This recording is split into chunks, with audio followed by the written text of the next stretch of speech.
स्वाध्याय TV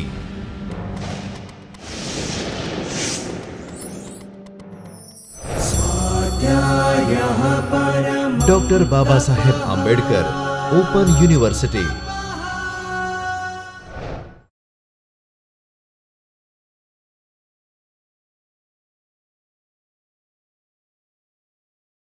Namaste dear students, I Dr. Himanshu Patel welcome you from the Chaitanya studio of Dr. Baba Saheb Ambedkar Open University. We are in lecture series on Java programming. In last session we have write down some program related to loop statement or iteration statement. We write down program which demonstrate use of for loop, while loop and do while loop. In today's session we are going to discuss one of the important topic which is array. Array is the most efficient way of representing related information. So, we will take array in today's session. So, first we start with what is array. We can define an array as a group of similar type of variable that are referred to by a common name. Array offers convenient means of grouping related information. Suppose you want to relate multiple data of same type, then you can use array. Array of any type can be created and may have one or more dimensions. Now, we can have array of integers, we can have array of float, even we can have array of object also. And how can we differentiate these data from each other? So, what we can do is we can use index, which is sometimes also known as a subscript. So, by referring to the index of array elements, we can refer to individual items stored in array. So, individual data is called elements of array and together it is called array, and we can access each element of array using index or a number which starts from 0 to the size of array. So, let us take one example so that you can better understand. Now, we have single dimensional array. So, a single dimensional or one dimensional array is essentially a list of similar type variables. On screen you can see that there is a variable of type float and it is declared as a array of float data. So, float temp and empty bracket designates temp as a array of type float, and you can see on screen we have 7 elements stored inside these array variable. Now, assume that these are the temperatures of week day taken at a particular time for analysis purpose. So, these kind of information as a single dimensional array. Now, how to declare array? So, the general syntax for declaring array is first you have to specify type and then you have to provide variable name and then you have to provide empty brackets, because array in Java is dynamic and we do not specify the size of array in advance, we can specify the size of array at runtime. So, initially float temp is declared as array, but it does not contain anything. Now, how to allocate memory for array and how to store data or how to access element of array, that we see in next. So, basically there are 3 steps in using array. First, as usual, we declare a variable of the desired array type.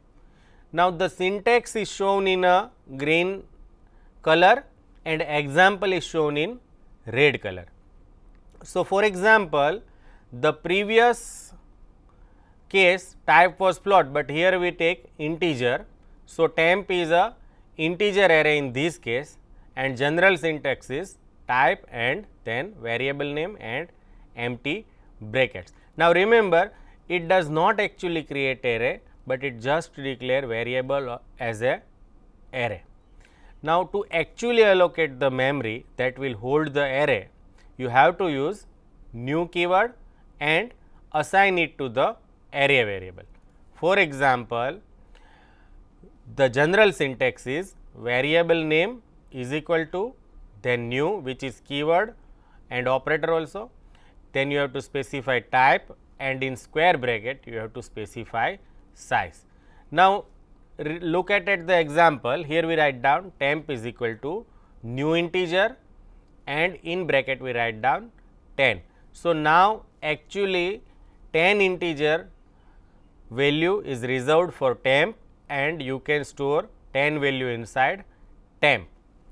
Now, remember that after new we specify type. So, these types should match with type used in declaration, because Java is a strictly typed language.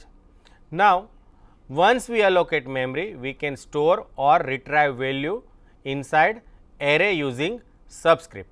So, in last line you can see that we can write down temp and then into bracket we can specify the position or value of index, and then by writing equal to and value we can store value inside array element. You can similarly print this value that we can see in system.out.println as a temp 0. So, these are the general steps while using array. We can initialize array at declaration as well as at runtime. For example, while you declaring array, you can always initialize its element. So, here in first case we specify empty bracket and then equal to sign, and in curly bracket we specify the elements of array separated by comma, and at the end we write down semicolon. Now, same thing can be achieved at runtime. So, in second case initially we declare array as a empty, then we actually allocate memory for A by writing new integer and its size is 5. Now, we can use for loop to initialize these values. So, our index always starts from 0. So, here we write down integer I is equal to 0, I less than 5 and I plus plus. Now, A of I is initialized to I plus 1, that is A 0 is 1, A 1 is 2 and so on. So, this is how you can initialize an array. Now, next we discuss array index bound. In C and C++, we use static array and there is no check on array bounds. Suppose you are trying to access array element out of its bound, that is range, then it may not generate error, but it may crash your program. But in Java, it provides facility to strictly check that you always refer to array index inside its range or boundary. So, Java will not permit you to use negative value or index which is outside its range. So, for array indexes, negative numbers or numbers greater than the length of the array is not allowed. So, this is the benefit of Java while using array, that you need not to bother whether you are accessing array element inside or outside its range.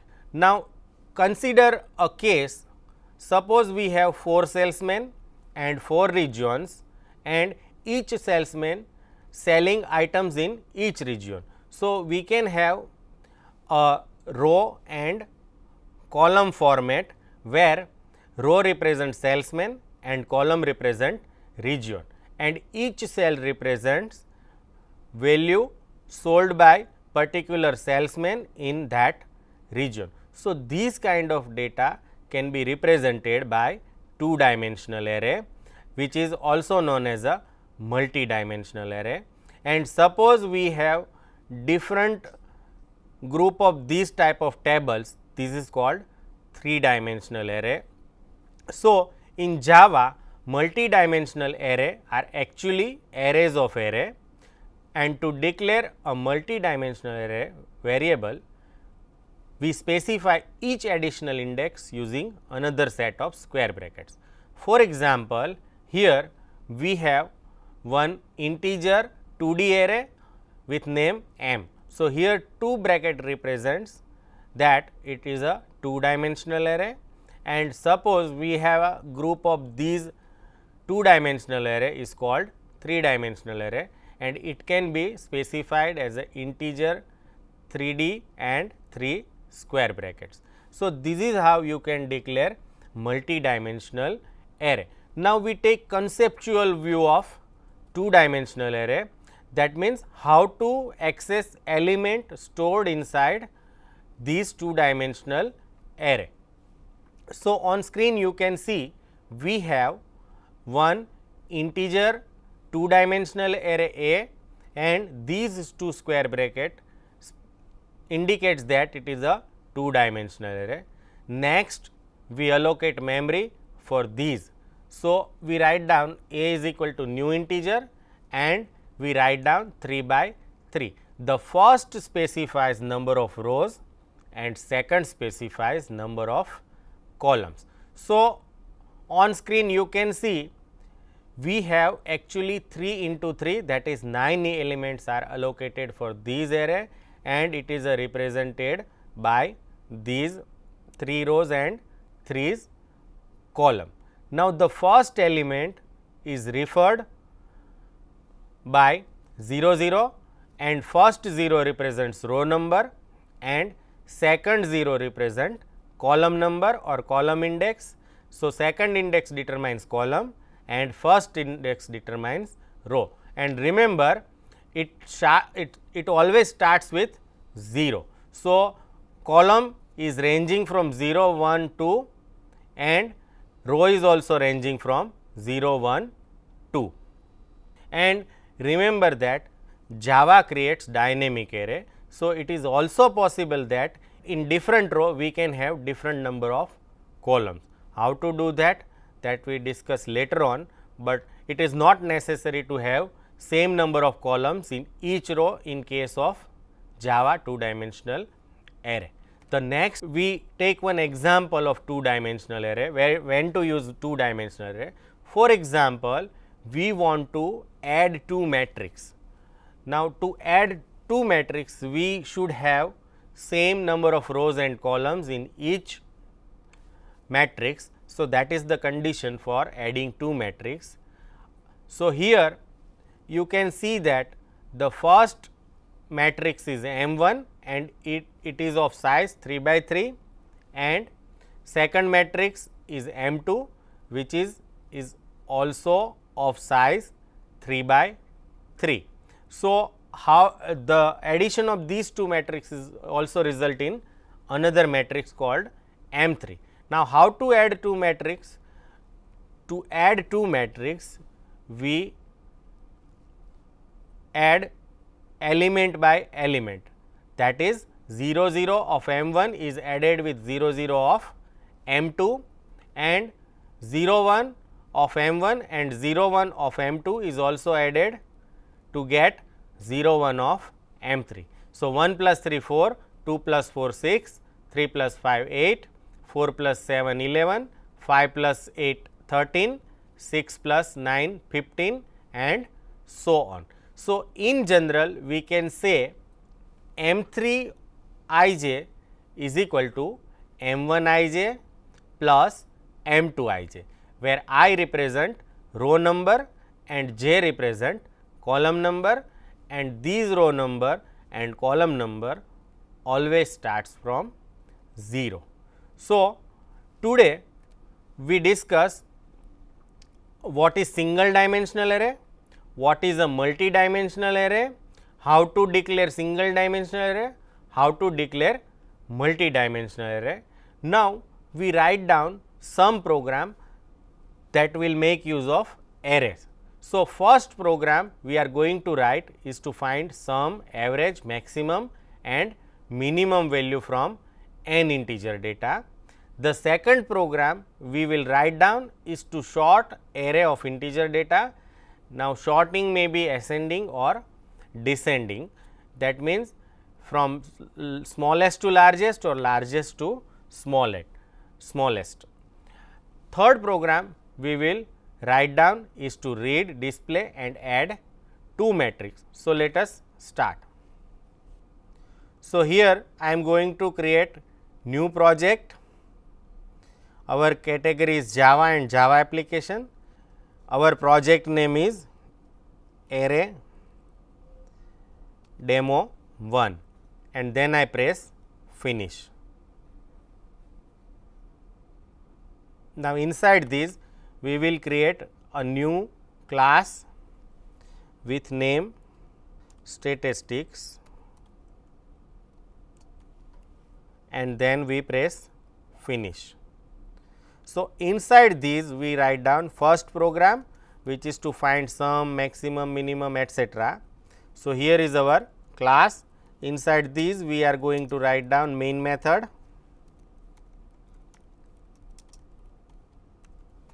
and here I declare one array, then n which represents number of element inside n, I for iteration, sum, max, mean and we declare float variable average because it might take fraction.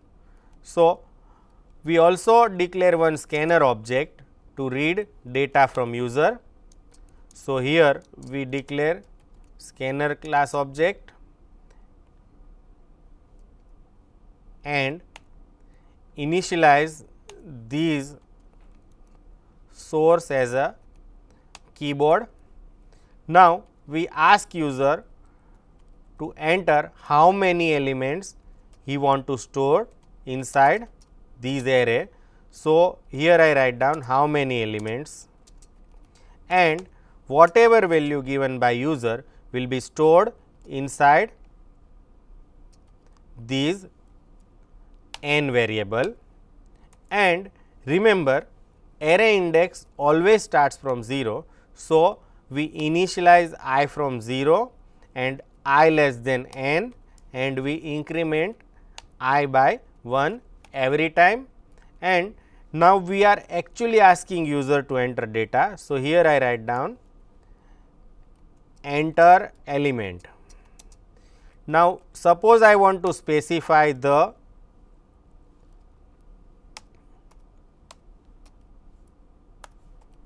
index, I can use I because it refers to index. So, here we say enter element 0, then enter element 1 and so on, and inside A of I we are going to store these values. So, here again we take next integer, but remember that before storing or accessing element we have to allocate memory inside array, and how many elements we want to initialize is specified by n. So, first you have to allocate memory for array, then you can write down these loop for actually storing value inside these array elements. So, after finishing these loop we have all elements stored inside these array. Now, next we want to find sum, maximum and minimum. So, we always initialize sum to 0.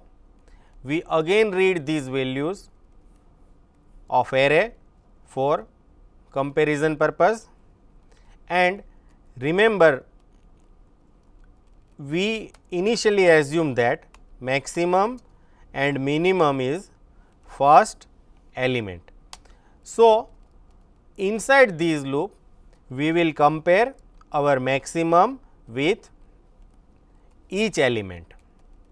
So, here we use greater than symbol. Now, what does this if indicates?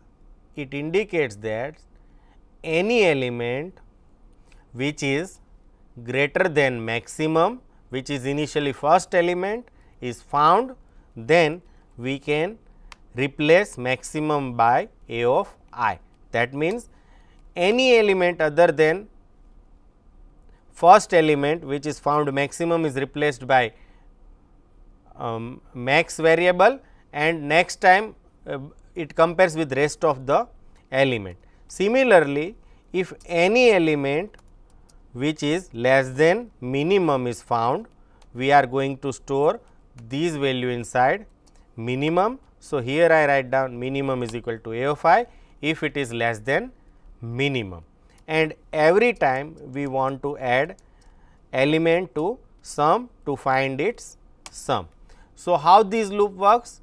It initialize sum to 0 and maximum and minimum to first element, and then it iterates loop for comparing every element with maximum and minimum, and if any element which is greater than previous maximum is found, it will be replaced inside maximum, and any element which is less than minimum is found, it will be replaced in previous minimum, and we add every element to sum to find its sum, that is all. Now, we have, after finishing this loop, we have maximum available, minimum available, and sum is available. Now, you can only find average after finding sum. So, here I divide sum by n. Now, remember that sum and n is a integer variables, and if I divide one integer by another integer, it will always result in integer and fraction part is removed. So, here we are using typecasting, so that fraction part is not lost and proper value stored inside these average variable, which is of type float. Now, we have everything available. So, I want to display same using system.out.println. So, here I write down maximum is equal to max, then minimum, sum and average. So, here I write down mean, here I write down sum, here I write down average, and before that we write down number of elements, which is represented by n. So, maximum, then minimum, sum, n, which is a number of element, and average.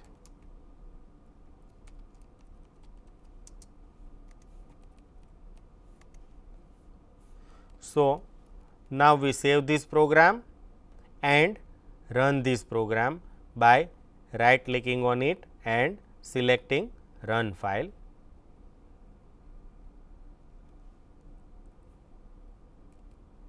Here we forgot to write down static, so it does not find main method. Now, save this program and again run this program.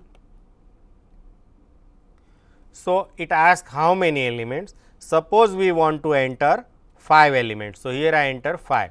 Now, it asks for entering first element. So, here I write down 45, then 11, 22, 33 and 17.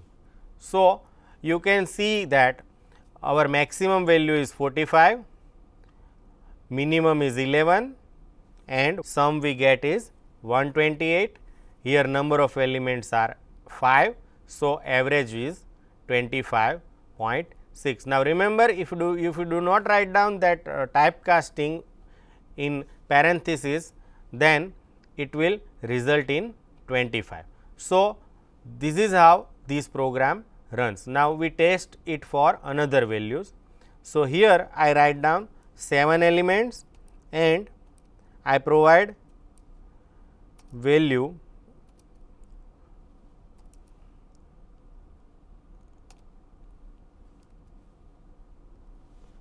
different.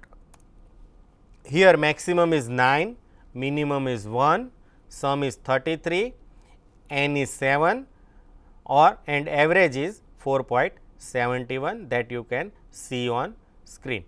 Now, we write down another program which demonstrates sorting. So, here we create new Java class and its name is sorting and then we press finish. Now, again we declare one integer array n which designates number of elements inside A, and we declare one temporary variable and we declare two another variable for sorting logic. Here we declare first scanner class object, so that we can read data from user.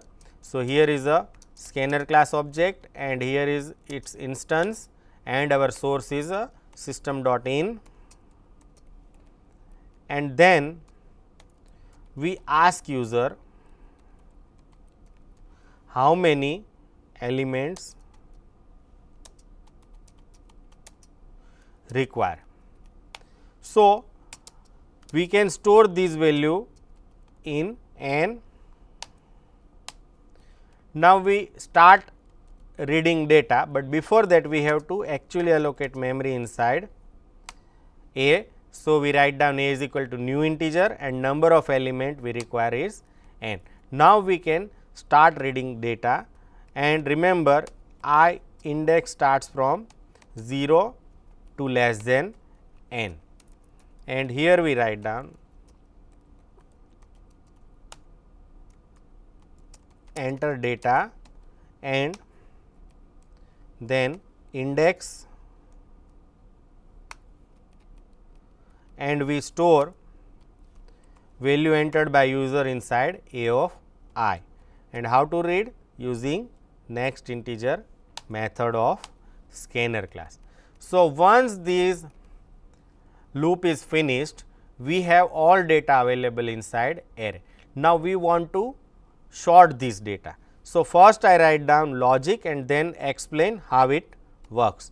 So, here we are using features of nested loop. So, these loop will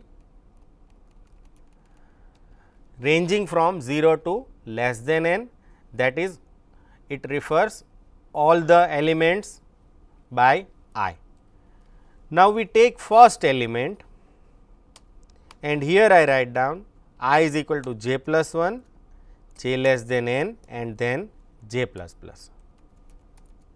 Now, here I compare A of I and A of j, and remember here we use greater than sign. Now, how this works? So, actually this coding means we take each element of array one by one starting from 0, then 1, then 2 and so on, and this loop starts from I plus 1. That means, if I take first element, my inner loop starts from second element to n. So, here we are checking whether any variable which is less than I is available. That means, any element which is less than first element in first time execution will be replaced with I. So, here I exchange A of I with A of j. So, if any element which is less than j is found, then we replace that element with I. So, at the end of first iteration, we have smallest element stored in first position, then I becomes 1 and smallest position, smallest value from 2 to less than n is stored at position 2. So, every time ith element is replaced by minimum element inside rest of the element. So, this is how this logic works. Now, once this 2 loop is finished, we have sorted data stored inside these. So, we print sorted data is, and then we write down for loop to display array elements. So, again it starts from 0 to less than n and we want to print A of I, which is now sorted. So, we save this and check how it works. So, right click on this and run file. Now, it is asking how many elements require. So, here I am entering 5. Now, here I enter data which is not in ascending order. So, on screen you can see now our data is sorted, it is from smallest to largest. Now, how this loop works? First 45 is compared with all the elements. So, 23 is less than 45. So, 45 and 23 is exchanged. Next time 23 is compared with 11, 11 is smallest from 23. So, first element becomes 11 and then comparison does not result in smallest element. So, at the end of first iteration we have 11 stored inside first element. In second iteration here we have 45. So, 45 is compared with all the rest of the element and minimum element is replaced in these position. These will continue. So, I hope you understand the logic of sorting data. There are many other logics available, but this is one of them and easy to understand. Now, the next program is sum of two matrices. So, here we write down add matrix and then press finish.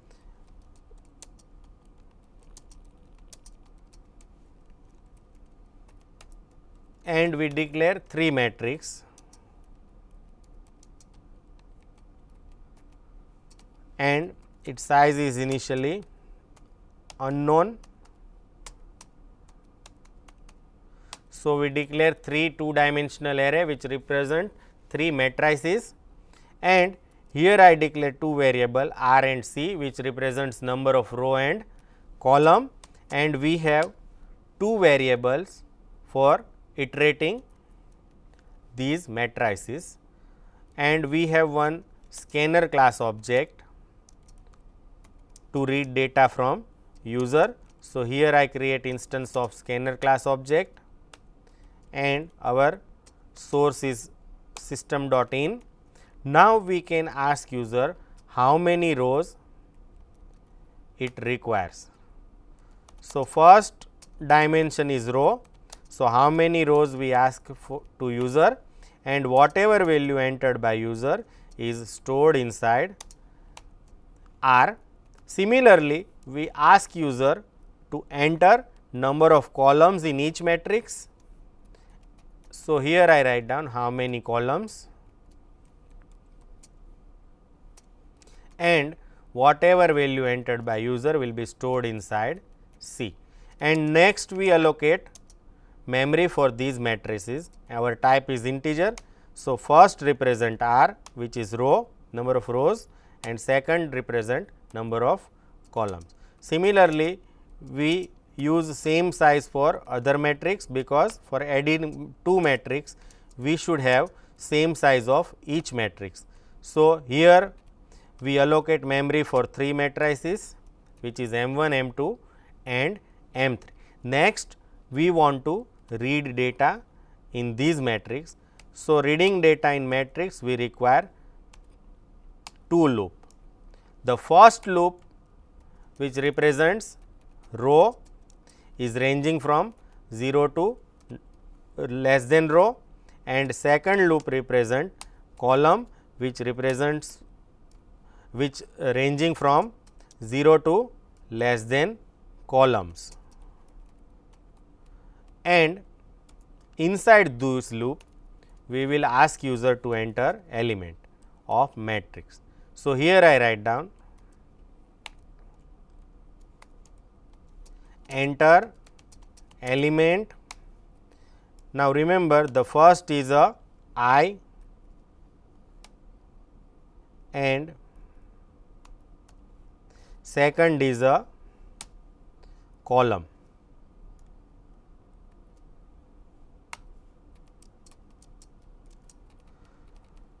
And we are going to store inside M of I j whatever value entered by user. So, here we have to instruct user that enter matrix 1, because we are going to store data in first matrix.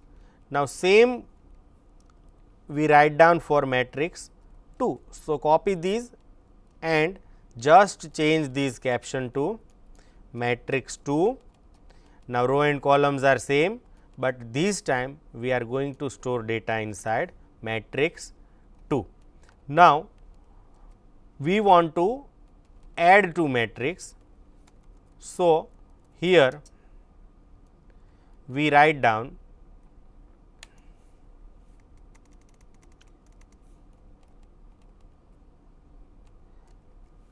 we have already discussed this logic that M3 of ij is initialized to or assigned to M1 ij plus M2 ij.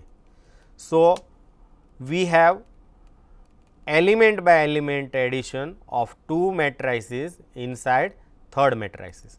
Now, we have declared three matrices, declare necessary variable, ask user to enter rows, ask user to enter columns, allocate memory for matrices, enter first matrix, enter second matrix, find sum of matrices.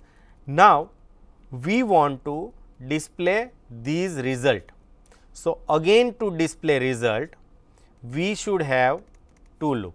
So, here instead of entering, we are telling user that matrix 1 is this. So, here we write down M I j and we separate each element by tab. Now, once first row is displayed, we want to go to next line. So, here we just write down println to print next row in new line. Now, we copy this logic and here we display matrix 2, but here you have to write down M2, here you have to write down M1, other things remains same, and in last we will display third matrix or addition of two matrix, which is referred by M3. Now, we save this program and run this program by right clicking on it and run. So, there should be problem in main. Here we have to specify array of string instead of string. So, that was the problem. Now, we run this file. So, how many rows? We want to add matrix with 3 rows and 2 columns. Now, it is asking for entering element first element of first row. So, here I write down 1 2. Now, it is asking for second row, which is 3 and 4, and now it is asking for third row, which is 5 and 6. Now, we have read 6 data, each row has a 2 columns. So, 2 data, first 2 data is first row, second 2 data is second row, and last 2 data represent third row. Similarly, we will enter data for second matrix. So, this is first row data, then second row data, and now we have third row data. Now, you can see on the screen 1 2 3 4 and 5 6 is the first matrix, second matrix is 7 8 9 0 and 4 5, that you can also see here how it is entered, and finally, we will check whether two matrices are added correctly or not. So, these one is added with 7 of second matrix and the answer is 8. Likewise, these two is added with 8 and the result is 10. Similarly, 3 and 9s are added and our result is 12. So, you can check that our matrix is a works correctly. You can rerun this program for checking matrix of any size, but remember that for adding two matrix we should have same size. So, in today's session we have discussed three programs. First program is for finding sum, maximum, minimum and average of array elements. The second program we write down is a sorting data stored inside array, and last program that we have recently discussed is for adding two matrix. So, I hope you enjoy this session. Thank you and happy learning.